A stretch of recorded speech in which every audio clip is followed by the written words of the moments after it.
I can't stand the thought of having to associate with someone as lowly as you any longer. Please cut ties with my husband. I was invited to my best friend's wedding and, due to work commitments, arrived a bit late. When the staff guided me to my table, I was shocked to see what was placed there. What in the world is this? There was a framed photograph of me, as if it were my obituary. Then, a woman approached me, laughing, and said, "I was so worried that all the effort we put into the surprise would go to waste since you were taking so long to show up. Ha ha ha, sorry, but I just can't see myself continuing a relationship with someone as lowly as you. Please cut ties with my husband and head back home." So, you're saying it's okay if I fire your husband then? Huh? My name is Michael Parker. I'm a rather unremarkable 28-year-old bachelor working at a small to medium-sized company in New York. Although it's a small company, we have carved out a niche in an industry that other companies have yet to penetrate, often referred to as a niche or gap industry. Despite its size, our company has garnered attention for its unique development capabilities. In the past, we were even featured in a renowned magazine's top 80 promising companies with growth potential list. It's fair to consider it a desirable company for the younger generation looking to join. I moved to New York when I was 16. I had enrolled in a local high school just like everyone else. I was spending enjoyable days with my friends, but due to certain circumstances, I had to drop out. Unable to graduate from high school, I was labeled a dropout and consequently chased away from my family home. Losing my family home and unable to find a job locally, I decided to move to New York, where there seemed to be a variety of job opportunities. Initially, I thought to rely on my uncle, who worked at the headquarters of a major corporation. However, the moment he saw me, his expression twisted, clearly indicating his annoyance at my arrival. Perhaps he was embarrassed to introduce a high school dropout like me to his boss. Feeling unwelcome and hesitant to impose, I decided against relying on my uncle and started thoroughly searching for job magazines for any available positions. Jobs that high school dropouts are accepted. I also sought out places that offered accommodation or a dormitory. Immediate start positions were particularly appealing. After searching with those criteria, I applied for a newspaper delivery job that matched and moved into the dormitory right away. The job involved various tasks like unloading goods, inserting flyers, and delivering and collecting payments for newspapers in the morning and evening. It was a demanding job that started early and didn't allow for days off even in bad weather. However, once I got used to the work rhythm, it wasn't too tough. I had free time, and as long as I didn't indulge in luxuries, I could earn enough to live comfortably. For me, it was a perfectly satisfactory life. Each newspaper delivery person was assigned a specific area. The area I was responsible for included schools, factories, and businesses. It was somewhat akin to an industrial zone. Among them was a company engaged in a field I had always been interested in. Despite its worn appearance, the company was still active, and when I went to collect payments each month, I was greeted by President Thompson, who seemed like he might have retired. "Hello, I'm here for this month's collection." "Oh, Michael, welcome." As I entered the company in a casual manner, President Thompson would always greet me with a smile and make tea. Served with tea and sweets as if it were a small token for the collection, I had made it a habit to chat and pass the time here. One day, during a casual conversation with President Thompson, I had the opportunity to talk about the field I was studying as a hobby. "Oh, you're studying this field, huh?" "Well, yes. I haven't had formal education since I'm just a dropout." "Education doesn't matter. What's important is your motivation and perseverance." President Thompson showed interest in my story and introduced me to a person named Dylan, who was in sales at the company, on the spot. I later learned that this sales representative was actually the executive vice president. Despite his high position, he was very approachable, which might have been due to President Thompson's kind nature, making me think that the company attracted similarly open-hearted people. I was just an amateur with no formal education. Yet, Dylan listened to my story attentively. At the end of our conversation, President Thompson, who had listened with us, surprisingly offered me an opportunity. The pay isn't great, and it might be tough at the beginning, but if you're willing, Michael, would you like to work with us? Being a high school dropout with no significant skills, I thought I would never be able to get a job at a decent company, so this offer was very appealing.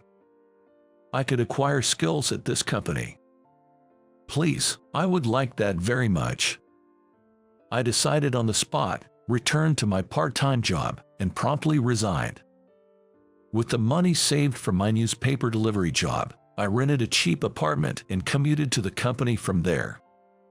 At first, the salary was indeed meager, but I learned the basics thoroughly here. Dylan and the other seniors taught me a lot of knowledge with great care. Being a small company, I was able to learn not just technology, but also sales and accounting in practice, which undoubtedly had a significant impact on my life later on.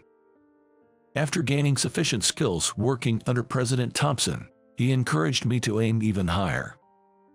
And then, 2 years ago, a childhood friend and classmate from my hometown, which I hadn't returned to since coming to New York, came to visit. His name was Jason.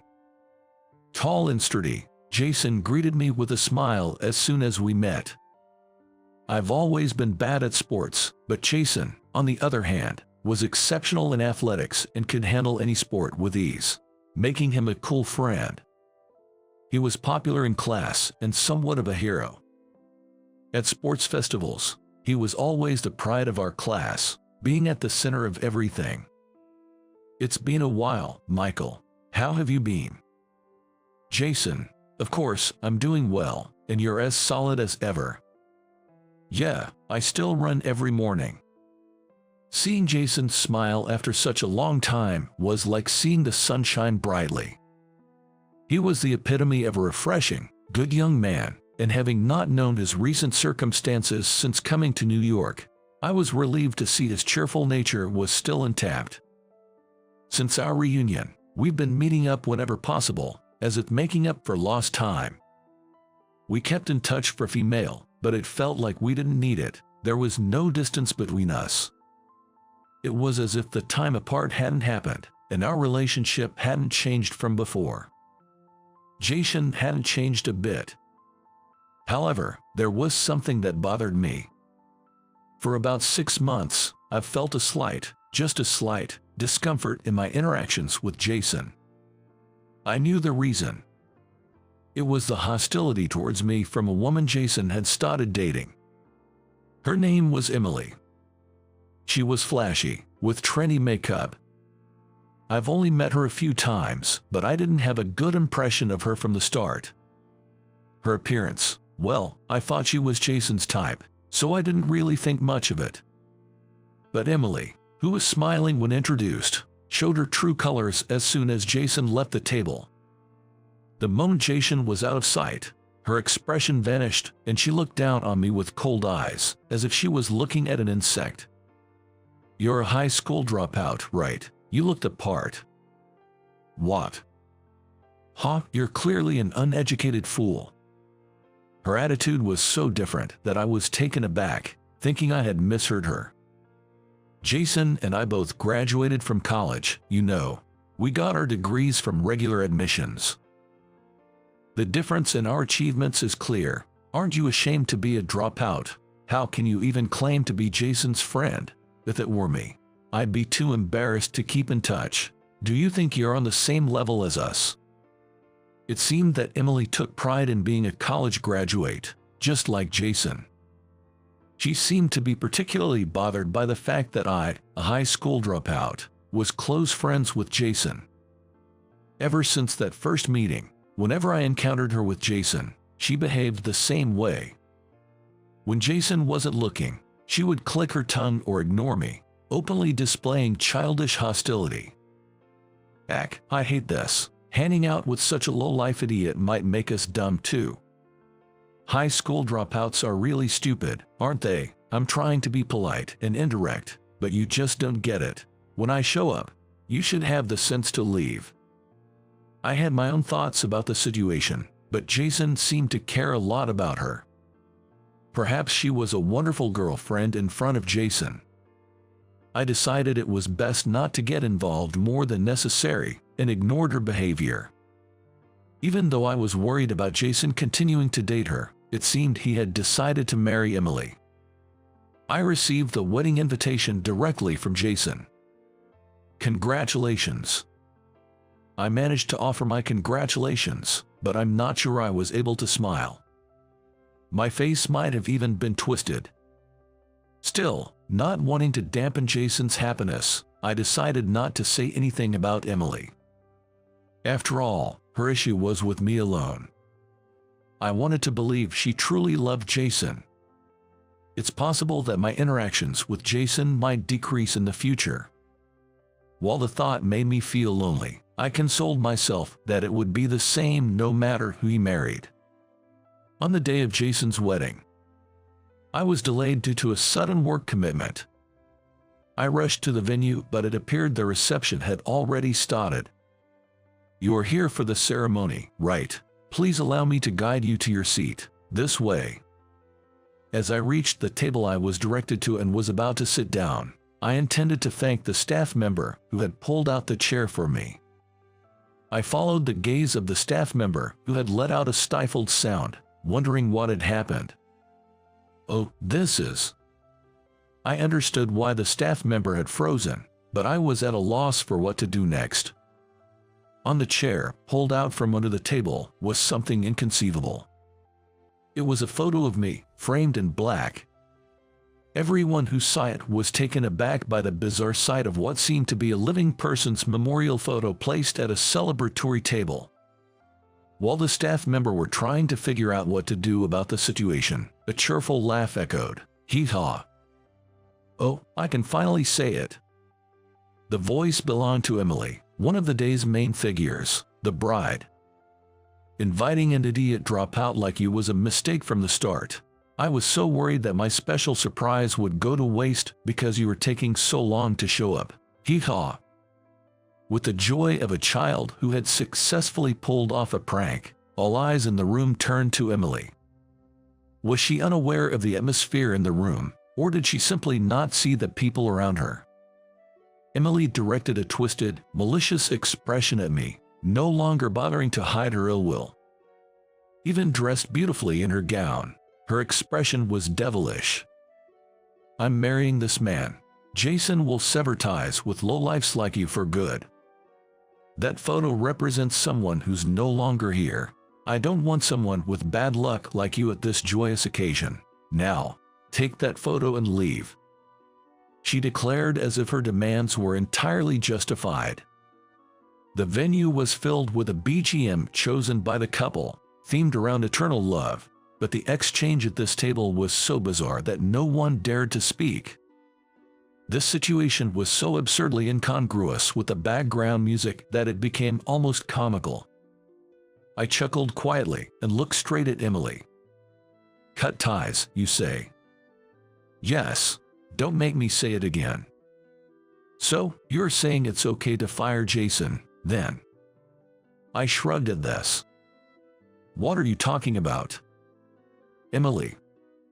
Jason forcefully pulled Emily's arm, which he had begun to raise. He must have been dumbfounded by Emily's sudden and outrageous actions until now. Ouch, that hurts. Emily screamed, but Jason, who had turned pale, didn't seem to care. Why would you do something like this? It was clear he was deeply shaken as he grabbed Emily's shoulders and shook her vigorously. What do you mean why? It's obviously for our sake. Emily. How long do you plan to keep looking after a dropout idiot like him? I didn't go to college to associate with lowlifes like this.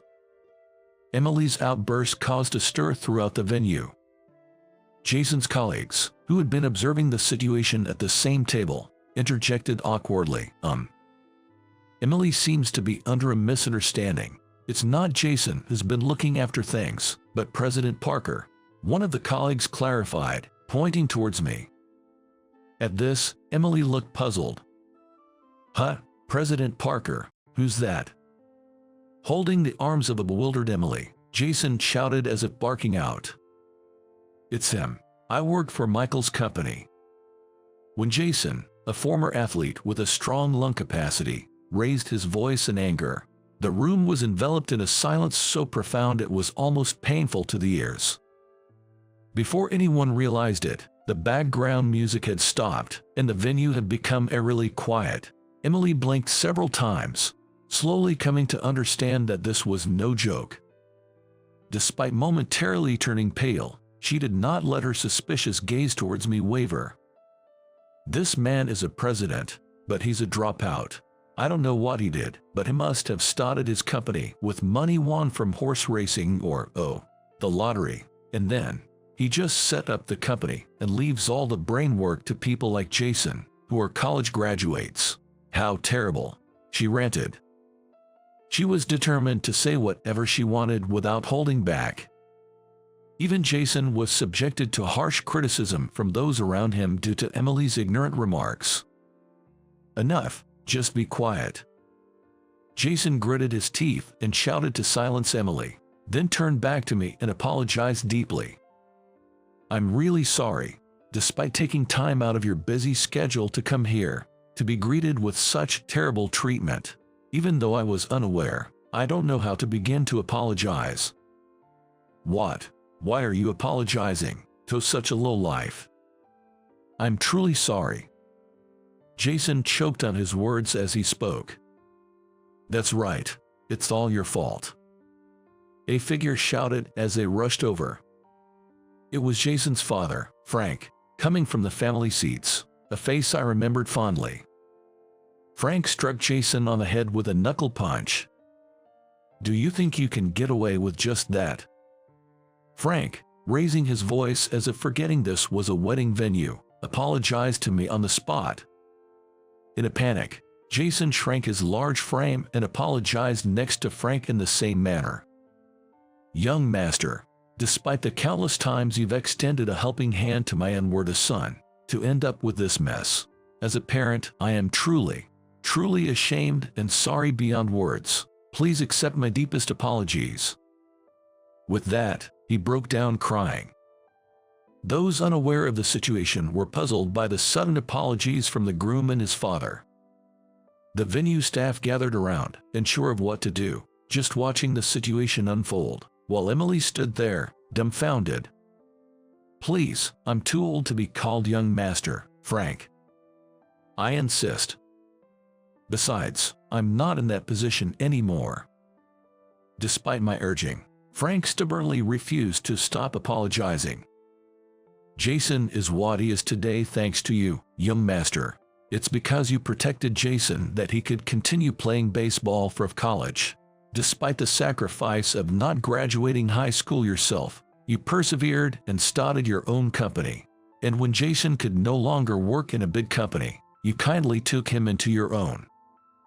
No one could interrupt Frank's tearful speech. This fool, Jason, has lived because of the help from the young master. And to betray that in such a way. Next to the sobbing Frank, Jason was also crying silently, his body shaking. Frank wiped away his tears with his sleeve.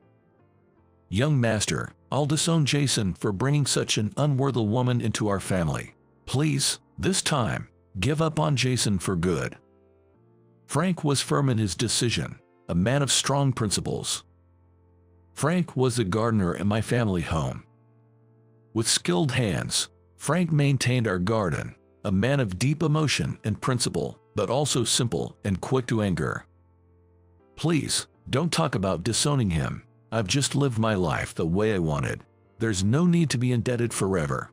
Jason should have the freedom to choose his own career and spouse. Even as I said this, Frank stubbornly shook his head. I don't want to think of such an ungrateful person as my son. Faced with the stubborn Frank, I wondered what to do. I knew from our long relationship that once Frank got like this, he wouldn't listen to reason. Reluctantly, I began to persuade Frank.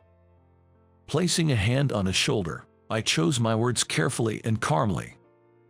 Meanwhile, Emily, who had been standing by, seemed to snap back to reality and grabbed Jason by the collar, shaking him. "What is going on? Fix this situation." Jason, refusing to even meet her gaze, ignored everything Emily said. Unaware that she was the cause of the situation, Emily began to physically attack Jason. Eventually, the staff and others intervened, and Emily was taken to the waiting room. Thus, the tumultuous wedding was called off and disbanded. "I'm really sorry about what happened. Just like my dad said, it's all my fault." A few days later, Jason came to apologize again after all the follow-up was taken care of. "When Michael got suspended for covering for me, and when you took me in even though I was suspected of embezzlement, I've always been saved by you. Yet, I never properly explained to my partner about Michael, in my own words. Yeah. I consider you the most trustworthy person in the world, so I just assumed that anyone I'd be with would naturally trust you as much. I guess I was taking things for granted." "Yeah. Just because we're in a boss-employee relationship at work. Yeah, that was me being complacent too. In Emily's case, it was a different issue, though." I was nodding along as Jason spoke. After the wedding, it seems Jason had talked things over with Emily, explaining the past. But Emily, who values educational background and social status, didn't understand Jason's feelings. A high school dropout is only good for being used to some advantage. From now on, you should just use Jason as you see fit. Hearing Emily's values and realizing she couldn't accept his best friend, meaning me, being made into a portrait at his happiest occasion, Jason decided it was impossible to stay with her. Their completed marriage registration was never submitted and ended up being discarded. The reason Frank and Jason feel indebted to me goes back to our high school days. Jason was a promising player, scouted as the ace of the baseball team. One day, as I, a non-athletic club member, happened to pass by the sports club's building, I saw Jason cleaning up alone. Even as an ace, he was still a freshman, and his seniors, jealous of his abilities, had burdened him with laborious tasks as a form of harassment. Hearing he still had to carry equipment back to the clubroom despite being exhausted, I decided to help. But as we passed by another clubroom, we could smell cigarette smoke. The door of that clubroom was open, and the students inside noticed us and came out. Then we heard footsteps. It was a teacher on patrol. I instinctively pushed Jason aside and hid him in the next empty clubroom. Michael. Although we had done nothing wrong, just being there could be problematic, risking Jason's future and his ability to play in matches and tournaments. My decision turned out to be right. Thanks to other students' testimonies, it was proven that I wasn't smoking. However, just for being there, I was suspended for a week. The fact that Jason, hidden in the clubroom, wasn't noticed by the teacher was the only saving grace. My family is well known in the region, holding local influence as a distinguished household. My father, the head of the family, is strict and intolerant of any scandal, no matter how minor. Being the talentless third son, I was quickly written off. After my suspension, I was told my tuition wouldn't be paid anymore, leaving me no choice but to drop out. Unemployment wasn't an option at home, so I moved to New York, thinking there might be job opportunities. I also had an uncle in New York who might introduce me to a job, which was another reason for my move. In the end, I didn't ask for his help, but I think things turned out for the best. After working various part-time jobs, I had a life-changing encounter. I was lucky to meet President Thompson, a well-connected manual. He saw potential in me as a young, research-oriented individual and introduced me to many people. Meeting good people and gaining knowledge and experience, I eventually went independent and started my own business. Thanks to that, my company got on track. And then, 2 years ago, Jason, who should have been leading a successful life in a top company, appeared before me, looking worn out. Upon asking, I learned he had been struggling with continuous failures since being assigned to an unfamiliar accounting department. Eventually, he was made the scapegoat for a significant unaccounted sum. A team was formed to scrutinize the matter, and it was proven that he wasn't involved in any forged orders or fraudulent expense claims. However, he was still held responsible for the loophole created in the accounting department due to his presence and faced disciplinary action, making his work environment unbearable. He was transferred to another department, but his prospects for promotion were ruined. I invited him to join my company. Jason shows exceptional talent in physical activities, but his clumsiness becomes apparent when it comes to detailed tasks. This was the reason he didn't take over from Frank. Despite his clumsiness with detailed tasks, Jason has a cheerful and honest personality, serves as a mood maker, and possesses a perseverance to see through tasks he's committed to. I took Jason's character into account when deciding to welcome him aboard. By this time, my company had become well known, and Jason was eager to make the career switch. I don't recall ever providing life-changing assistance, but Frank, being old-fashioned, was troubled that his son's downfall was linked to the son of the household he worked for. Trying to stop him from confronting the school about it has now become a fond memory. It was the same on the day I left for New York. Jason came to see me off, continuously apologizing, so I told him, "If you feel you owe me, then keep playing baseball and do your best. Don't get injured. Stay healthy." Jason tearfully nodded in agreement, and true to his promise, he continued playing baseball without major injuries until college. Jason's and my lives are intertwined. But the bond, like that of brothers, remains strong despite the distance, and it's not just Jason who has benefited, as Frank suggests. Given my estranged status from my family, Jason is like the only family I have. Moreover, since Jason joined our company, his influence has made the sales department more vibrant and united. Correspondingly, our performance has been gradually improving. When Jason was feeling down, I made it a point to talk about his strengths and how much I rely on him. Being straightforward, like father like son, he finally smiled broadly and nodded when I said, "Let's continue working together." "Yeah, but I'd like to have a say the next time you get engaged. You might not want to hear this from a bachelor, but I believe I have a good eye for people." With a laugh, Jason looked surprised at first but then laughed out loud. I believe this incident brought us even closer together.